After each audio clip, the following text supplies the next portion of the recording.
Welcome back, Ruma. Thank you, Shahrukh. Glad to be here. See, I'm going to go straight in, all right?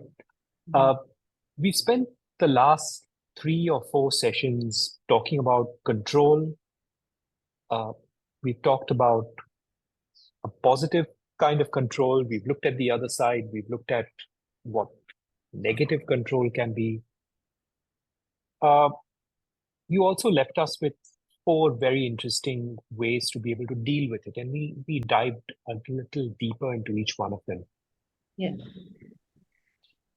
Last time you introduced a completely new aspect, and you called it relational leadership, right? So the first stage, if it is control leadership, the second stage, relational.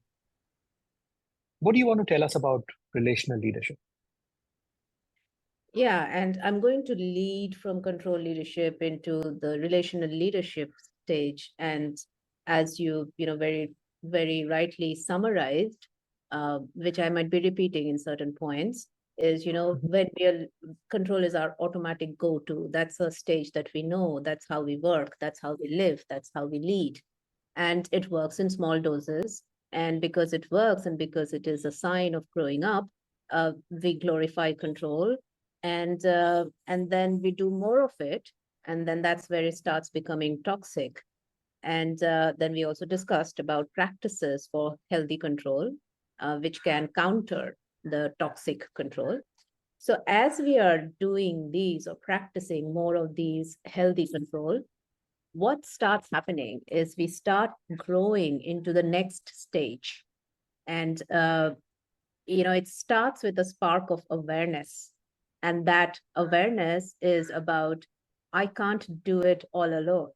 It's not all only about me, and or it is not all about me.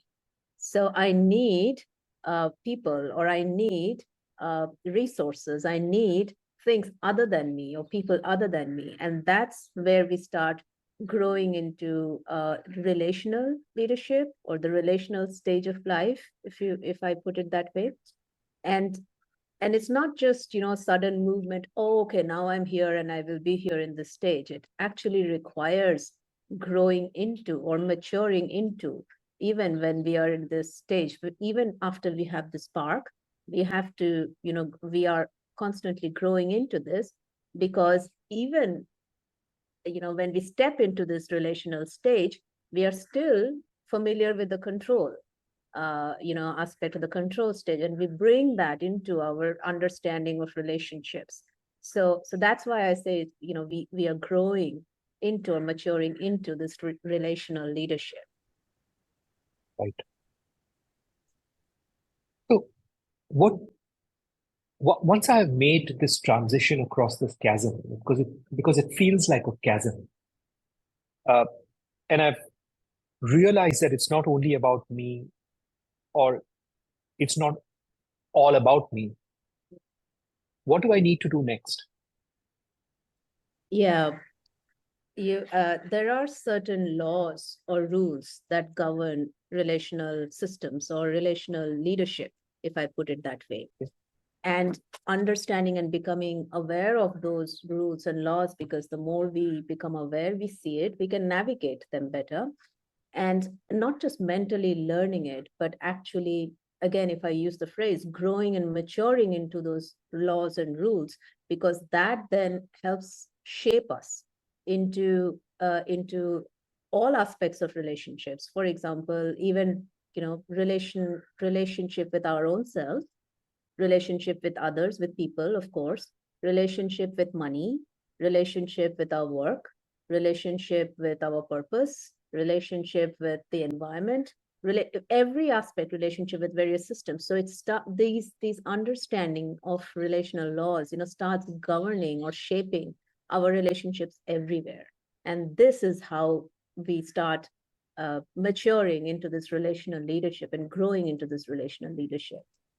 Now, if you're asking, well, what are those laws or rules? I will not go into all of them. I'll give you one that is very important. And while I give you this rule or law, it is I'm focusing only on people to people relationship. That's the doorway that I'm getting through or getting into this relational leadership whole stage. So, and it's actually between relationship between two people or relationship between people. Let me put it that way. So one law that governs this is I am right, she is right, he is right, but only partially. So let me repeat that. I am right. The other person is also right, but only partially. So we are all only partially right, which means that nobody is 100% wrong.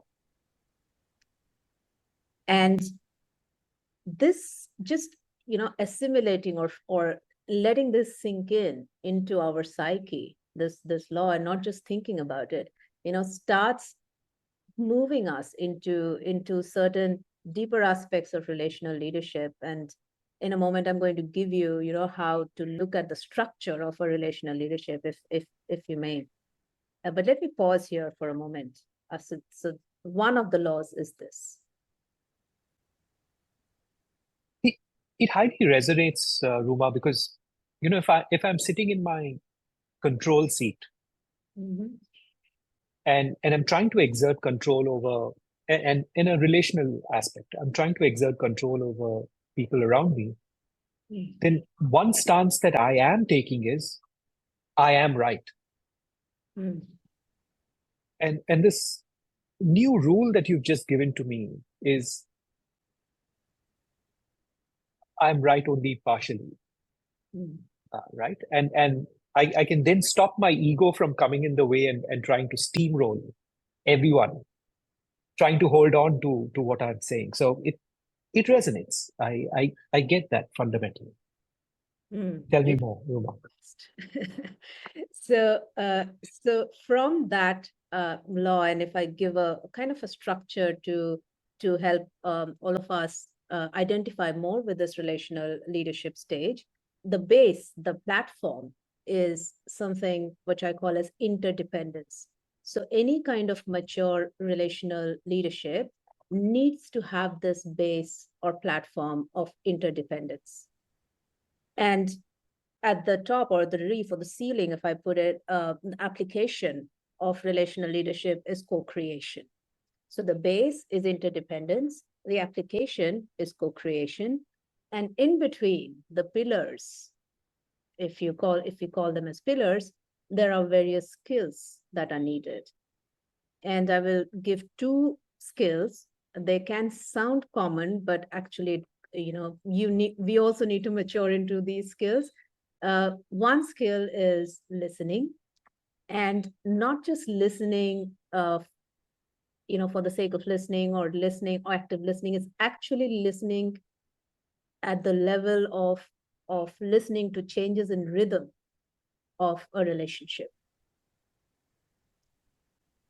And the second skill is inquiry.